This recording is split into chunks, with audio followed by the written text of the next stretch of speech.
Welcome back, everyone, and thanks for tuning in. Today, we're going to be talking about the ugly word that nobody wants to talk about, layoffs. They took our jobs! And what exactly you need to do to avoid them. We even have a strategy for those who are new in tech or just getting started. Now, let's just be honest. We all know that certain times of the year, tech layoffs are about as volatile as a cryptocurrency's value. But today, I'm going to be giving you 3 key insights for how to become layoff proof. Now, obviously, we know that nothing in this world is guaranteed but death and taxes. So if a company really wants to lay you off or give you a resource action for one reason or another, then in that case, it may be unavoidable. But if you follow these 3 steps, the chances that you are the one who is actually laid off are going to drop tremendously. So with that being said, let's get right into it. Number 1, become financially visible. So what does that really mean? In the corporate world, for the most part, there's one language that transcends all others, and that is money. Companies don't keep employees out of kindness or loyalty. They generally keep the people who demonstrably impact their bottom line. Not saying that this is right or necessarily fair, but unfortunately, it is how it is. You might be the hardest working person on your team, but if nobody can articulate how your work translates to revenue or savings, you're essentially invisible to the people making the cut list. And invisibility is dangerous during layoff season. So here's your first action item.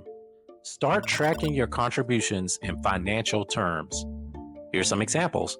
Did your code optimization save server cost? Calculate it. Did your feature increase user engagement? Translate that to customer retention value. Did your project finish ahead of schedule? If so, quantify the savings. Then, and this is crucial, document and communicate these wins regularly, not in a boastful way, but in a matter of fact, just keeping everyone informed manner. By doing this, when your manager needs to justify headcount, you want to be the person whose name has dollar signs attached to it in their mind. Remember, in tech, it's not just what you build, but what you build that affects the bank account that matters. Be the engineer who can explain how your technical choices impact quarterly earnings. Be the designer who understands how your UX decisions reduce customer acquisition costs. Moving on to number 2, make yourself cross-functional and adaptable. The days of the pure specialists are waning. The safest employees are those who can wear multiple hats, not just any hats, but the ones that matter most to an organization. Think of it this way. When a company downsizes, they're essentially asking, what are the minimum number of people we need to keep this ship afloat? The employees who survive are those who can credibly cover multiple critical areas. Develop what I would call strategic versatility. This doesn't mean becoming mediocre at 20 different things. Instead, identify 2 to 3 adjacent skills that, when combined with your primary expertise, make you uniquely valuable. Let me give you a few examples. If you're a front-end developer, learn enough about UX design to bridge communication gaps between teams. If you're a data scientist, develop skills in translating your insights into business strategy language. If you're a product manager, learn enough about sales to understand customer acquisition challenges. Choose skills that naturally complement each other and create synergies, not random capabilities that make you look unfocused. I'm going to tell you a little secret here. Being the person who can translate between technical and non-technical teams makes you extraordinarily valuable. The ability to explain complex tech concepts to executives or translate business requirements to engineers is worth its weight. All right, let's move to number 3, which is cultivating the right relationships.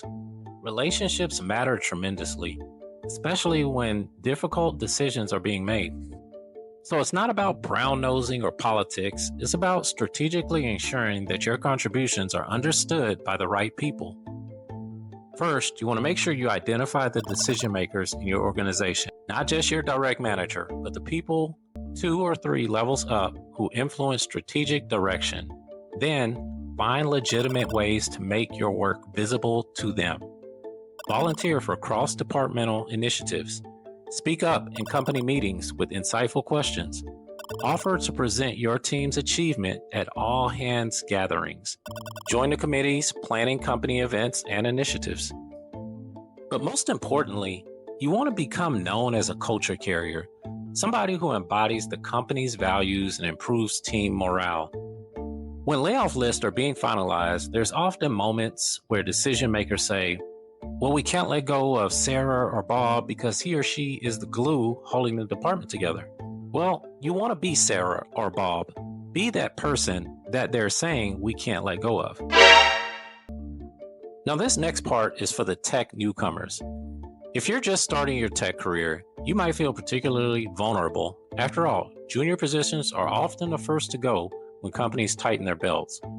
But there are specific strategies that can help you become surprisingly layoff resistant, even early in your career. Let's get started with those. You need to become a rapid learner. Companies value people who can quickly adapt to new tech and challenges. Document your learning process. Demonstrate your growth velocity and make sure people notice how quickly you're coming up to speed. Number 2, here's something that I actually used early on in my career. Find the unglamorous but essential work. In every company, there are critical but not particularly exciting tasks that more senior people try to avoid. Become the person who competently handles these areas, and you become quietly indispensable. Number 3, attach yourself to revenue-generating projects. Even in junior roles, try to get assigned to projects that directly affect the company's main business metrics. Supporting internal tools is valuable, but being a part of customer-facing initiatives makes your contribution more visible. Number 4, develop communication skills that outshine your experience level. Having the ability to articulate technical concepts clearly, write excellent documentation, and present with confidence can make a junior team member stand out dramatically. And number 5, be solutions-oriented. Don't just identify problems, propose practical solutions. This mindset differentiation alone can separate you from other junior team members. All right, so that's going to do it. I want to give you my final thoughts. And remember, nothing guarantees absolute immunity from layoffs. Sometimes entire departments or offices are eliminated regardless of individual performance, but these strategies dramatically increase your odds of survival. And here's one last truth. The same skills that make you layoff resistant also make you highly employable elsewhere. So even in the worst case scenario, you've developed the exact capabilities that will help you quickly land your next feat. So now go forth, become financially visible, strategically adaptable, and meaningfully connected.